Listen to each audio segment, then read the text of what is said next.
Okay. You know what I'm tired of? I'm just going to be honest with you. I'm tired of white, famous people dropping the N-word.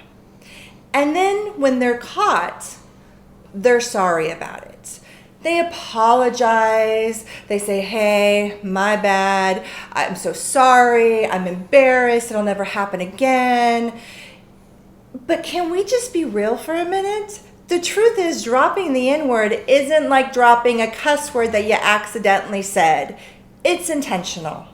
And the truth is, you're not sorry. What you are is a fucking racist. Hello, everybody. I'm Tiffany Thomas. And I'm Richard Thomas. And welcome to the Lionheart Institute podcast. This one is on our current events, and are they a doozy, baby? We're definitely excited to talk to you about what is going on in this country. Did you just hear the cuss word it said? Oh, it's going to be great. Hope you stay tuned. And the truth is, you're not sorry. What you are is a fucking racist.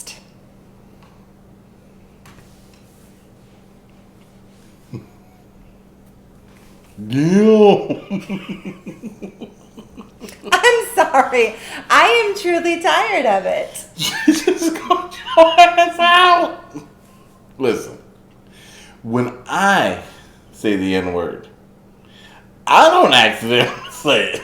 Right. It's not an accident. No, I'm not saying I should say it. That's a whole different episode. Mm-hmm. But certainly, when a person of white skin says the N-word, it wasn't like he was walking down his hallway and his child left a toy out and he stubbed his toe on it and accidentally said, "Oh!" Mm-hmm. Yeah. He might have said a cuss word, but he ain't saying that word. Yeah. So bring me up to date on this cat, because I've seen it with the Eagles wide receiver from years ago. We see it every now and again. I expect ill things to happen in country music because it's the only music that if you play backwards, you get your house back, your car back, your dog back. You know, it's just depressing music in general. I'm just playing. There's some country music that I love. But when we talk about this individual, bring us up to speed on what happened, really. So a country music artist by the name of Morgan Wallen, who actually got his start on The Voice, which I love and I'm a huge supporter of, I think about 4 years ago, he has gotten himself in a little bit of trouble. So this is actually the second time in 4 months that he has had to issue a formal apology for being racist, for saying racist stuff. So Accidentally.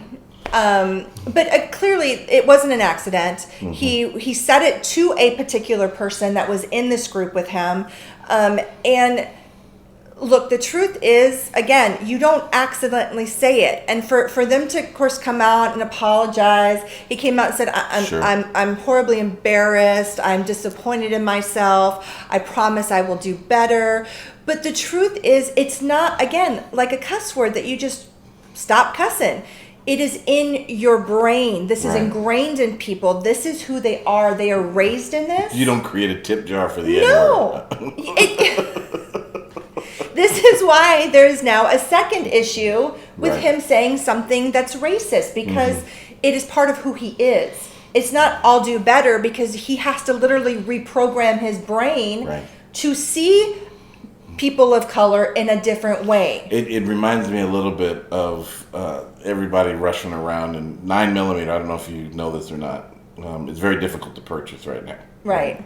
It is not on the shelves. And so all my poor Glocks are not doing as well as they like to be fed, right? But there's this Lipton iced tea commercial going around that's classic, because this cat walks into a retail store and he just is dropping the N-bomb like he's white. And finally, this cat at the register couldn't have enough of any more of it. and hit him dead in the mouth Oh, with the he iced tea. did. Yes, and he there was did. iced tea everywhere, and I loved it. Now, Yeah. I don't promote violence. I don't believe that it is the solution or the answer. Right. But you know, he didn't say the N-word after that. No, he did not. He didn't. And I think it's important for And us he to, didn't even press charges. because he knew better. Right. Right? Now, I'm not saying that there couldn't have been charges. Right. I'm not saying that we have a right to hit people in the mouth with iced teas. Yeah. Right? However, I did pick up a few cases of it because my 9mm was dead, so we got a closet full of it. Because it's inappropriate behavior to get you in trouble. You do need the Second Amendment to defend the First Amendment sometimes. Because Well, thankfully, Morgan Wallen got himself in trouble. Yeah. And so, this isn't something that's just going unnoticed. And he actually has been banned from a couple different music award shows for 2021. He's not being nominated. He's not allowed to attend.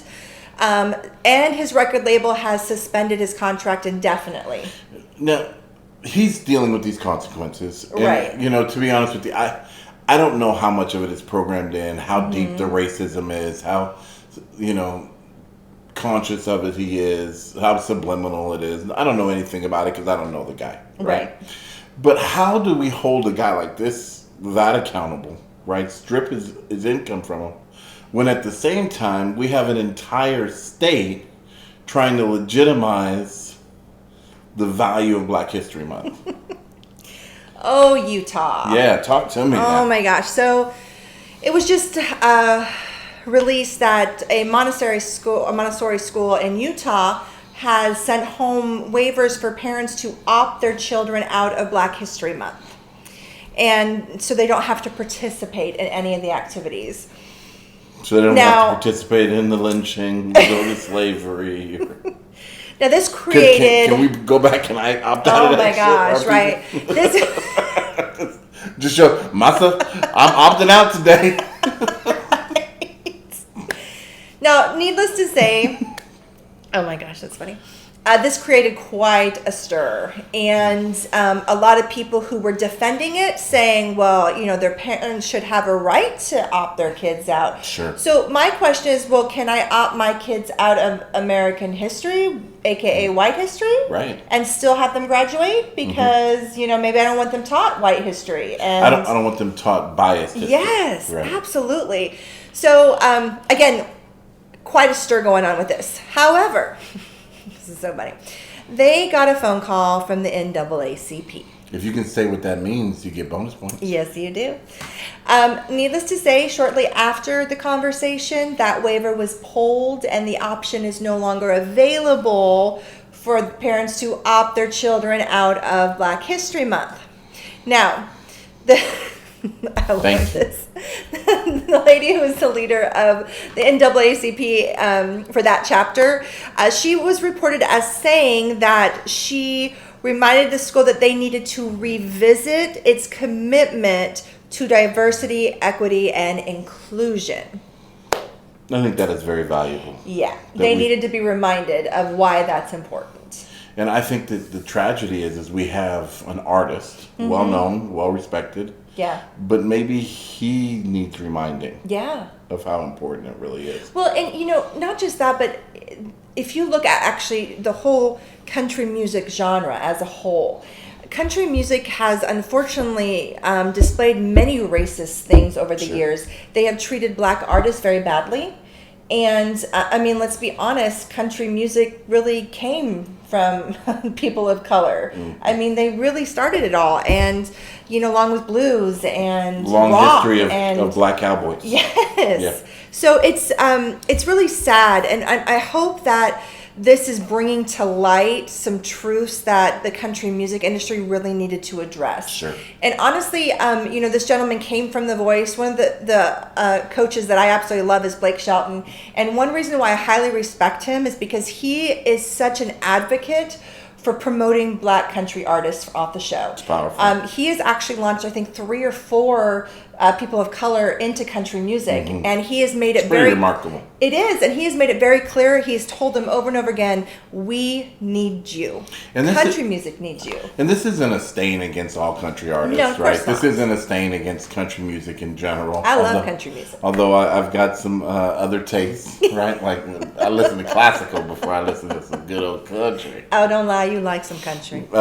Give me a straw hat and I'll ride that cowboy, cowgirl, cow, whatever. Which, but so it's not a stain against country music in general. But it is to say, hey, listen, whether it's NASCAR, whether it's football in general, for instance, racism was a huge part of that culture for a long time as well. Yeah. And it's something that we need to be attentive to. It's something that we need to be aware of. I know for me, I have a gut feeling that they've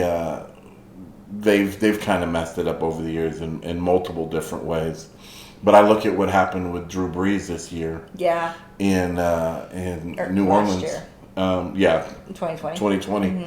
And you look at how gifted that squad was, and he faced a lot of injuries, and he faced some very difficult things. And I have a high degree of respect for Drew Brees, but he came out with some racially insensitive things very early in the season. He did. That really became a weight, I believe, to this season in general, to the last days of his playing career. And it's sad because history and understanding how it's functioned, just like Utah trying to remove it, is such an important element. And if we don't educate each other, right, we can never grow together. And so that's why it's so important when former President Trump talked about removing the culture diversity.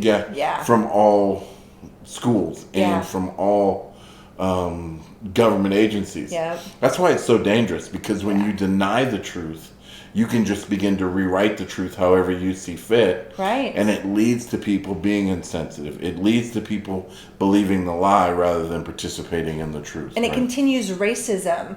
Even when they don't even realize it, it continues to teach it. And what do we do when it's active in our leadership's mouth? So we talked about government. We talk about education. Now we go as far as talking about it in religion. Oh, gosh, yeah.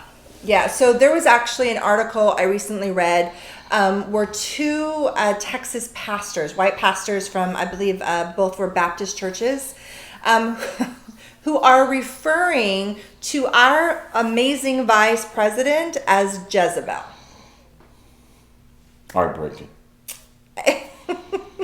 Okay, so one pastor, and I'm going to quote him, he actually, this is what he said to his congregation.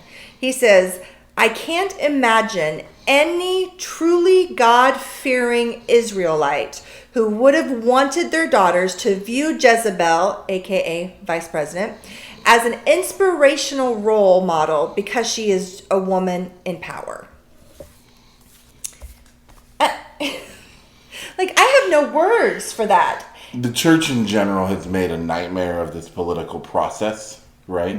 Over the last 4 years, specifically the last 2, and then bringing it to the grand slam of all these prophets who prophesied Trump was going to remain in office. How ungodly the Democrats were, that they did not fear, did not know God, so forth and so on. And this isn't really necessarily a portion of our personal faith, and we may do that someday, right? Share some of those things as well, and our belief systems and why it's important to us the way that we believe. But when you come off as the church doing this, you begin to recognize and realize that the voice of the church has no relevance in the world anymore, because they are perpetuating lies that are destructive to our society. Well, they, along with, the downfall of the Republican Party, honestly, and the destruction of the GOP, we have seen that destruction in the evangelical Christian world in the United States.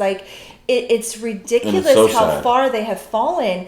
And, here they are calling this woman who is our vice president Jezebel. Yeah, it's a nightmare. And the Bible's pretty clear. If my people who are called by my name will humble themselves. Yeah. There needs to be a humbling of leadership when it comes to specifically not only politics. Right. But specifically in the area of racism. Yeah.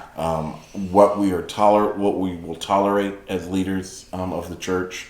what we'll allow be shown on the media in our society, Yeah. what we'll allow to be shown to our children and to those that we lead, and we'll just kind of tiptoe away from it like it's not a topic to really discuss. When we have schools tearing it apart, we have country music, entertainment tearing it apart. Yep. We have it real in politics, Yeah. right? Now we have it real in the church or the religious realm. It has to be a topic that true leaders, male, female, every race, creed, and gender belief system, is willing to face head on, because it's one of the real stumbling blocks in America. I think, honestly, in my opinion right now, I think the Christian church needs a serious awakening to truth, to, to actual understanding of Christ, what he taught, what he came here to do, because they are not representing him right now. And they are teaching their congregations to believe stuff like this. They're talking about our vice president as referring to her as Jezebel, as if this is factual, as if this is biblical, but yet they defended for 4 years a man completely devoid of any morality whatsoever. Sure. And they actually referred to him as God's chosen man.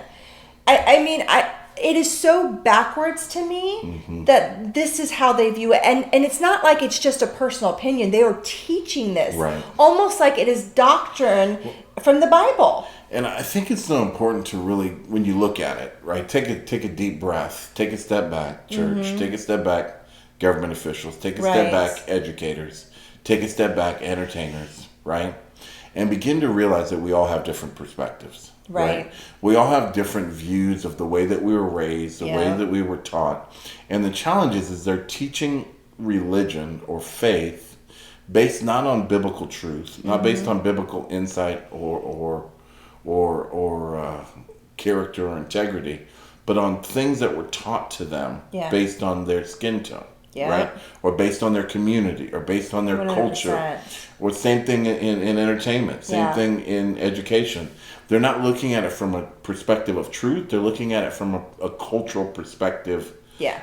And so we have an incident where AOC, right, is expressing her fear, her feelings, her emotions, as the siege on Washington occurs. Yeah. Right. Share a little bit about that, because I want to kind of give some insight there if I can as well. Yeah, and I think that'll be a really great perspective from you, especially because, we were watching the news, and we watched the video that AOC did talking about her experience during this Capitol siege, the riots, what she felt, the fear, every emotion that she was going through up until she thought she was going to die. And so she's sitting there talking about this, and she's sharing with the American people her story. And then all of a sudden now we have a Republican representative by the name of Nancy Mace, who comes out and basically condemns her, criticizes her, and says, well, it is my responsibility to make sure that I am telling the American people the truth, because she is giving them misinformation. She's not giving them truthful facts. And I remember at first we were thinking, oh, well, was it AOC maybe exaggerating or not giving actual facts? So we're because for a lot of things, I respect her. I like what she does for, I don't agree with everything, of course, but for the most part, right, for the most part, we genuinely like her. So we're like, okay, well, maybe she overstepped a little bit. So what's really going on here? But then I remember we started to listen to Nancy talk about what she felt was wrong with her story, AOC's story, what the misinformation was.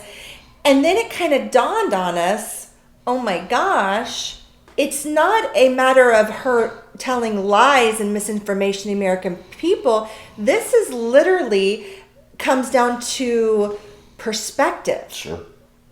This is a perspective of a white woman versus a woman of color experiencing similar situations and how they responded differently to it. And again, it didn't make AOC a liar. Sure. It didn't make her story mistruth.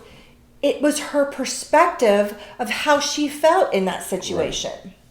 When you hear the story, it sounds like there was chaos in Washington. Oh, absolutely. Right? And especially now watching the impeachment trials and videotape proof of things that we had not seen previously. Right. Hearing stories of things that we had not previously heard. It sounds like she was terrified. Yeah. Right? In fact, the gal Nancy Mace was terrified herself and boarded herself in her office. So that's the hypocrisy of the story. It absolutely is. But she described a world, AOC from what I understand, of being terrified that where she was being sieged. Yes. That her life was in danger. Yeah. Perspective is a powerful thing. It absolutely is. And whether it was reality that she was under siege or whether it was just because she had a different vantage point or perspective of the world that she lived in, you have to honor that, because what happened is the world became aware in the blink of an eye that everything that we've been telling you that we fear was more than capable of happening, right? Right. While Washington prepared for a vote, and all of these politicians, both Democrats apparently and Republicans, prepared to go up and make their claim for the legitimacy or the illegitimacy of the vote and so forth. Yeah. They got ready to do that, and it never occurred to them that the government itself could be in danger. Right. They had no clue in their cognitive minds that a mob was shortly going to storm the White House. Now, they prepare all the time for mobs in Washington. Sure. Prepare all the time for riots. Prepare all the time for the chance of a sudden change. Yeah. But they thought an organization of Trumps or Trumpsters or GOP or Republicans were never capable of doing this. And the reason they thought that is because they thought that they were their friends. Right. You know, for a long time, it was impossible to really catch anybody in the KKK. Right. And the reason it was impossible is because how do you arrest your brother, your sister? How do you arrest your neighbor? Right. How do you arrest the captain of the police? The mayor. The governor. Yeah. Because they are us. They are us, yeah. And so when she's describing the siege and all of a sudden she sees a white officer at the end of the hallway, when we hear accounts of accidents or you hear an account of a crime that was committed, every eyewitness has a different perspective, and so they have a different testimony, right? And so what happens with AOC is all of a sudden she sees a white officer pounding on doors. Her heart races because to us, he's not a friend. She didn't feel safe. And the truth of the matter is rewinding the tapes, she has no reason to feel safe based on the fact that the way that the mob got in the first place was because police officers let them in. Now, that's not to say that all police officers are bad. That's not to say that I don't have a high degree of respect for police officers. That doesn't mean that when I get in trouble, I'm not going to pick up my phone and call 911. But it means that for people of color, when we pick up the phone and we dial 911, we do so with a degree of hesitance. We do so with a degree of fear. We do so with a degree of, I hope that the person that's trying to hurt me isn't first cousins with the guy that's going to arrive here and I'm going to be the one called the bad guy. And so the perspective was friend or foe. I don't know. But I do know that everything around me is in chaos. And they've done nothing to stop it. I'm in jeopardy. Right. And then you have Nancy on the flip side who felt relieved to have the cops banging on the door. You know, she was safe. Like, she felt safe, right? And again, you know, so you have a situation where you've got, you know, you gotta love politics because this is where it all comes into play. But you've got the situation where people were in the same building, experiencing the same things, but felt very differently about it. 100%. And she is taking the situation to manipulate and condemn AOC's story and take away from what she felt because she is lying to the American people. When truthfully, it comes down to perspective. And it is a perspective that as a white politician, she could not understand because she felt safe when the cop banged on her door. The tragedy is not so much that she felt safe. I'm glad she felt safe. Right. The tragedy is that she felt safe, and in herself, in her feeling safe, she also developed a canopy of arrogance. Yes. That caused her to judge someone else. Yep. For not feeling the same way that she did when she hasn't had nearly the same kind of experiences as that individual. 100%. That's when all of a sudden now we become judges of other people when we should judge not least that we be judged. No. Right, because what she should have done is instead of taking to the news and telling the world that AOC is lying to the American people, and she is taking it upon herself to, right the wrong. Yes, correct the situation and make sure the truth is known. What she could have done and should have done is supported her fellow congresswoman and said, wow, like, I didn't see it from that perspective.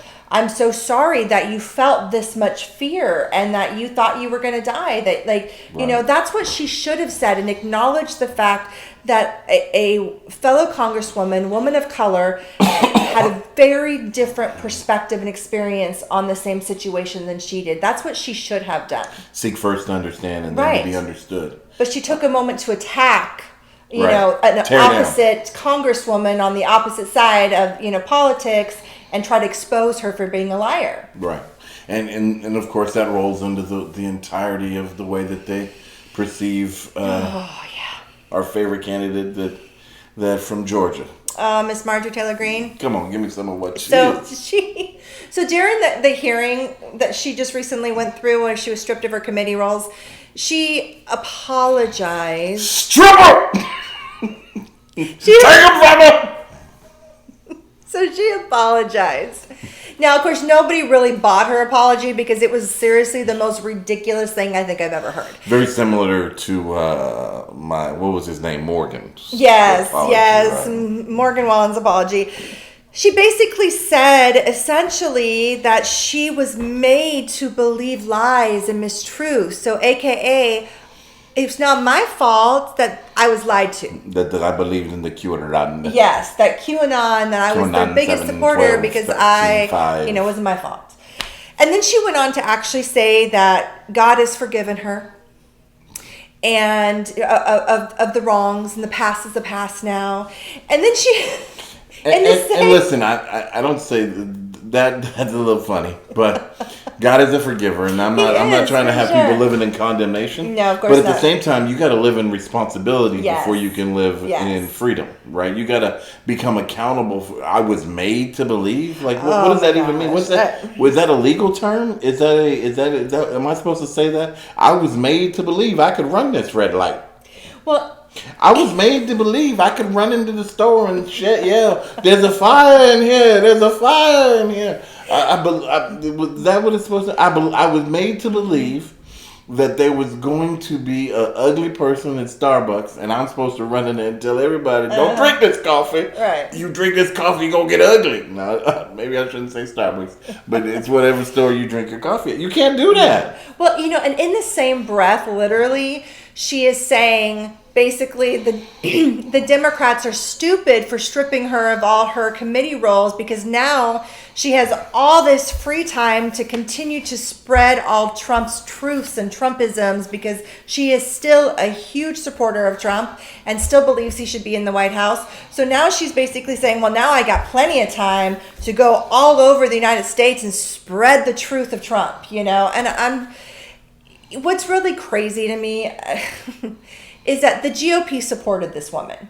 right? They continue to support her, but yet their top third person in the GOP, Liz Cheney, they condemned and tried to have removed from the GOP because she voted in support of impeaching Trump.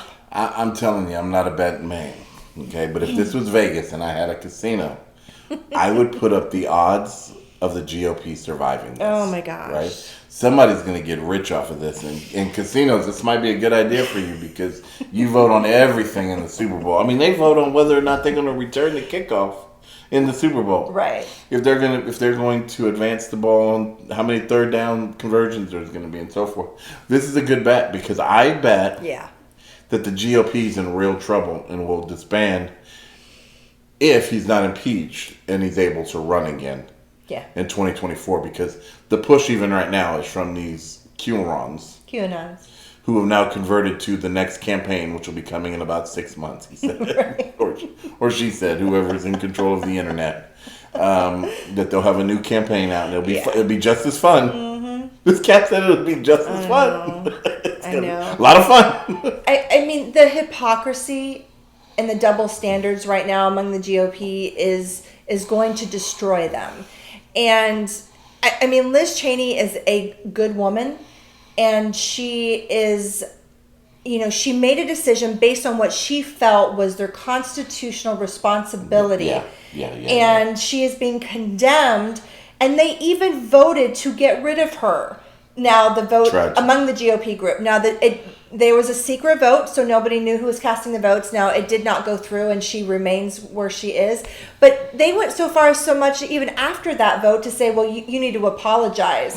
And she basically said, fuck you, I'm not apologizing. Mm-hmm. I was doing my duty. I was doing what was required of me and upholding our Constitution by that vote. Here's the scary thing between how many, and this is really heartbreaking. This is a true reality of what's going on with the GOP right now. There are so many Republicans that are dying of COVID right now. It's heartbreaking. I've heard of several. Oh my gosh. That get majorly sick and die. Of course, that's true across the board.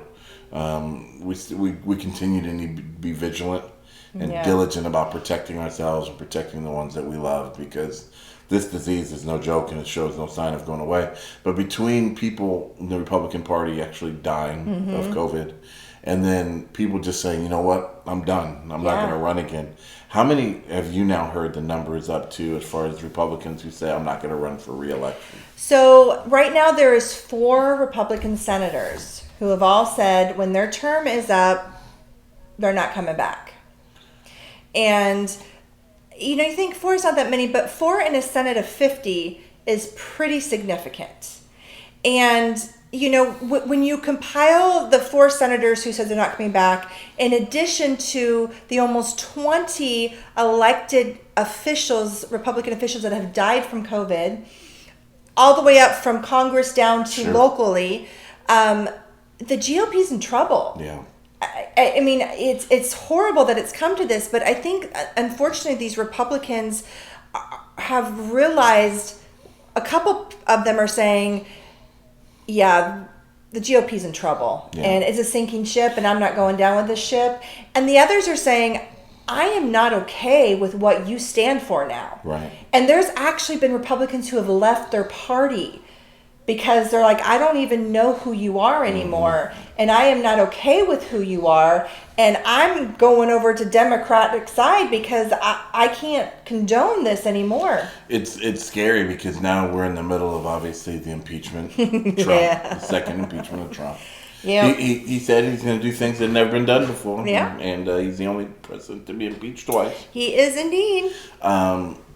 Now, it's crazy that way to me. And he promised to clean the swamp out, and whether by COVID or... No, I can't believe I just laughed at that. I'm so sorry. Please forgive me. Yeah. But it's crazy to me that all these people meeting without masks, partying and celebrating and having all these rallies. Yeah. Now they're all sick and dying. It's heartbreaking. It's really, really sad. Yeah. And between that and now people who are leaving the party, right? He said he was going to clean the swamp out, and I guess he's doing it in his last days. But how goes the impeachment? It has actually been quite interesting to watch, and I have watched both days of it. The truth is, Trump's attorneys are a disgrace, and they should never have ever claimed to be attorneys because it's ridiculous. It's literally like a train wreck, and you can't just stop watching. Well, I know a lot of the GOP, the Republican Party, a lot of them had hoped that it would be said that it's unconstitutional, it's a waste of time. Yeah, so... But now that it's in court, right? So what happened was, day one, they heard testimony from both sides, right? And what they agreed to do was make a determination on whether it is constitutional or not to try Trump for his impeachment. Now that he's out of Now office. that he's no longer Sure. the president. Republicans and the Trump attorneys saying it's completely unconstitutional. The Republicans, 47, said we're voting to not convict him because it's unconstitutional. So they agreed to hold a separate trial the first day to determine whether it was constitutional or not. If it was determined not, then there was no need to go forward with the actual impeachment trial because it's done. However, after day one and after a vote, which actually included several Republican senators, they voted that the trial was in fact constitutional. So now they proceed with day two of the impeachment trial. And here's where it's going to be very interesting. So today was all about Trump's behavior and how he led up to the insurrection and how he is directly responsible for inciting the insurrection and the riot on the Capitol. It showed that the impeachment members who testified were incredible. I mean, they were flawless between all of Trump's tweets and the videos and his press conferences. He set the case against himself. I mean, it literally was a no-brainer. They just had to put the pieces together because he shows without a doubt that he prepared the American people to ultimately commit violence against the Capitol. And what is really throughout the last 4 years. Oh my gosh, yes. And so, I mean, this was without question easy to prove. It was right there in the open. And what we come down to now, so day 3 tomorrow, Trump's attorneys are going to be able to counter all this. Sleepless night for them right now. I bet. But what has happened, and Republicans are really angry right now, and Senator Lindsey Graham is one of them because he is one who was very open about not convicting Trump because he didn't commit a crime. But of course, he was one to openly step out and condemn the president for inciting the insurrection in the first place after it happened. But he is now very angry because he said basically Trump's attorneys were ridiculous. And because of it, their whole reasoning to throw it out and not convict Trump is no longer available. Right. So now they have to vote on, did Trump incite an insurrection? Period. Which many of them have said, yes, he played a role. Which they have all said, most of them have said right after it that he was responsible for it. So now it comes down to, it's not a question of if he did. Everybody knows he did. But will the Republicans acknowledge it and say, it is our constitutional duty to convict a president who incited an insurrection while he was president? Sure. And can we allow this behavior to go unaccountable, unchecked for the future of not only our democracy, but also for the Republican Party? Like, I think this is a huge, huge moment in the GOP's history because what they do today will affect the future of this party. Course. And I don't know if they're thinking long term like that right now, or they're just thinking, "Hey, we're not going to convict him." Moment. Right? We don't want to. If we convict him, how does that look bad on us? You know, that we're convicting our own president that we supported for all this time. You know, but now they're going to have to make a decision, and they cannot use an excuse to get out of it. They are going to be forced to either say, "Yes, we acknowledge the president did in fact incite an insurrection," or they're going to vote that, he did, but we don't agree that he should be impeached for it. So I really believe this moment is truly going to make or break the future of the GOP party. Lionheart Institute podcast audience, I'm dying to hear what your thoughts are on that. Absolutely. Do you believe that it's impeachable? Number one. Do you believe that what he did was an impeachable offense? Yeah. Which will carry with it the most important thing for both the GOP party and let's call it the Trumpster party. Yep. What happens next? Because if he is impeached, he can't run for president again. Right. Then I think we get a new television show. Again, audience, let's vote on that. And Vegas, you should cut me a percentage if you vote, if you bet on this, gamble on this. If he's impeached, he probably starts his own television network with the millions of dollars that he, the $70 million that all went to him personally. That he grafted. Gleaned, what's that? Cherry picked. He lied stole. to y'all. He stole from the American people. Yeah. And saying he was going to do it for his legal defense. Yep. However, if he is impeached, can't run. Yes. If he isn't impeached, does he run in 2024 what problems lay ahead of us as a result of that. Does his vote split the Republican Party at that point? Does he run as an independent? And, I think that it will greatly split the Republican Party. Right now, they did a survey of the Republican Party. 68% said that they would become Trumpist and they would split from the Republican Party in support of Trump. So that's why I said this is a pivotal moment for the Republican Party, because if they want to save their future, if Trump can run again and they split the Republican Party, we're looking at a Democratic-run government, I think, for quite some time to come. So if they want to save their party, they need to ensure that Trump cannot run again, and the Trumpists eventually have to let it go and move on. All interesting questions. And it's what we call our current events segment. Absolutely. Of the Lionheart Institute podcast. I'm Richard Thomas. And I'm Tiffany Thomas. And we want to thank you for being a part of this episode. I hope you've gotten some insights, some thoughts. We'd love it if you were bold enough and kind enough to like, share, and comment. And something else that we need you to do. What do we need them to do? We need you to subscribe. We do, baby. You know, the more subscribers we have, the more videos we can do. Click away. Click the bell. Make sure you don't miss out on any of our latest episodes. Please tell your friends and family to subscribe, share, like, comment, of course. We love having you. We love talking to you. And, leave us a comment. We love interacting with you, too. Bless you, and thank you for being a part of this episode. Hope you enjoyed it. See you soon.